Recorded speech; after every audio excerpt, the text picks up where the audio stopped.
Hi. After some great and much appreciated feedback, allow me to reread and correct something I'm more and more certain I've learned a vital truth about. It's in regard to what the Bible teaches and was arrived at after a long study of what I now believe most mainstream churches wrongly teach.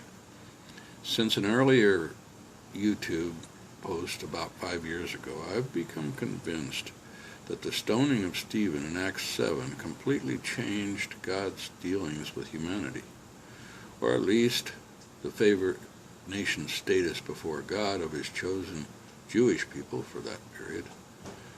That appeared to be a final rebellious slap in the face of God, marking the end of an old and the onset of a new dispensation of God's dealings with men. One in which the new dispensation, his word choice, Ephesians 3:2 and elsewhere, KJV, is given for guidance to Jews and Gentiles alike. Shortly after that, Paul is converted and begins sharing the new revelations from the Lord, which, though different in many respects from those of the earlier period, very clearly are shown as the Lord's instructions to us now. They, in fact, disclose a plan God had until then kept a perfect mystery, Romans 16:25 and 26. But it issues from Jesus after his ascension. God didn't change, but he changed some guidelines for men to live by beginning then. And it's evident that he wants us to study closely what is different between the teachings of his first 12 apostles, who he sent to the Jews, and Paul, his apostle to the Gentiles. Paul had been given some crucial new information, according to which he says in his epistles, we're to rightly divide it along with the rest of Scripture for a correct understanding, 2 Timothy 2:15.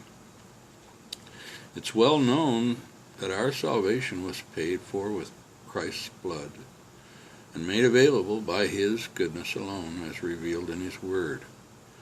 But this new dispensation of grace, as it's called, has now made it possible for us to all live simply by the faith of Christ given to us, rather than under the law and rigid standards of the Old Testament.